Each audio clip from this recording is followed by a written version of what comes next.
Belgaum Baisaran valley ছাড়াও আরো দুই জায়গায় এই পাকিস্তানি কসাইদের তালিকায় ছিল, রেকির তালিকায় ছিল, কিন্তু সেখানে যা নিরাপত্তা ছিল সেই কারণে তারা দাঁত ফোটাতে পারেনি। কিন্তু পেহেলগাঁওয়ে হিন্দু পর্যটকদের বেছে বেছে খুন করেছে এই কসাইরা। দেখো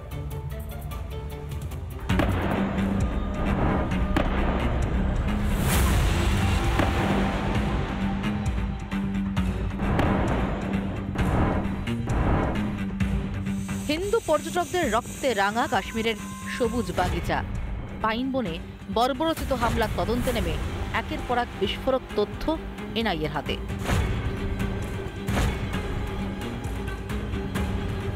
জাতীয় তদন্তকারী সংস্থা জানতে পেরেছে হামলার দুদিন আগে বৈসরণে পৌঁছয় সন্ত্রাসীরা। 15 এপ্রিল সন্ত্রাসীরা পৌঁছয় পেহেলগাঁওয়ে। বৈসরণ ছাড়া আরও 3 জায়গায় রেকি করে তারা।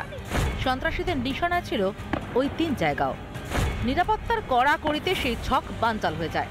পাক কসাইদের নিশানায় ছিল আরু ও বেতাব উপত্যকা, নিশানায় ছিল একটি বিনোদন পার্কও। কেন বৈশরণ ভ্যালিকেই পাকিস্তানি জঙ্গিরা বেছে নিয়েছিল তাদের টার্গেট হিসেবে? কেন এই বৈশরণ ভ্যালিকেই বেছে নেওয়া হয়েছিল? তার একটা সবচেয়ে বড় কারণ ছিল, কারণ এই জায়গা দুর্গম। এই বৈশরণ ভ্যালিতে যেতে গেলে নয় ঘোড়ায় যেতে হবে, নয় ট্রেক করে যেতে হবে। ঘোড়া না থাকলে আর্মি পার্সোনাল বা পুলিশকে পৌঁছাতে কম করে 8 ঘন্টা থেকে 40 মিনিট সময় লাগে। আগেই জানা গিয়েছিল হামলায় বিশেষ কিছু চীনা অ্যাপ ব্যবহার করেছে সন্ত্রাসবাদীরা। শুধু তাই নয়, স্যাটেলাইট ফোনেরও ব্যবহার করে পাক কসাইরা। 3টি স্যাটেলাইট ফোন ব্যবহারের প্রমাণ পেয়েছেন তদন্তকারীরা। এর মধ্যে 2টো সিগন্যালের হদিশ পেয়েছেন তারা। তদন্তকারীরা এও জানতে পেরেছেন পাক কসাইরা সাহায্য পেয়েছিল কাশ্মীরের মাটি থেকেই। প্রায় 20 জন ওভারগ্রাউন্ড ওয়ার্কারকে চিহ্নিত করা হয়েছে। এরা পাকিস্তানি সন্ত্রাসীদের রেকি করতে সাহায্য করে। সরাসরি সাহায্য করেছে 4 ওভারগ্রাউন্ড ওয়ার্কার। বৈশরণ বাড়িতে হামলার আগেই এসে গিয়েছিল সন্ত্রাসীরা।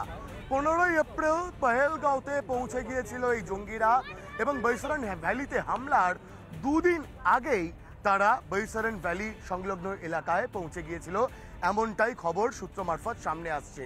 তবে শুধু বৈশরণ ভ্যালি নয়, আরু ভ্যালি বা বেতাব ভ্যালি সহ আরও একটি অ্যামিউজমেন্ট পার্কে হামলার ষড়যন্ত্রও ছিল এই জঙ্গিদের।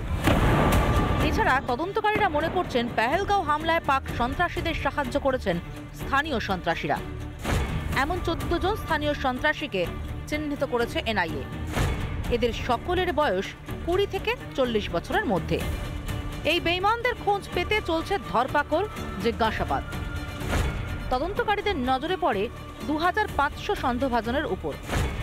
তার মধ্যে হেফাজতে নিয়ে জেরা করা হচ্ছে 186 জনকে। এই সন্ত্রাসীরা যেখানেই থাকুক না কেন, তাদের আর নিস্তার নেই।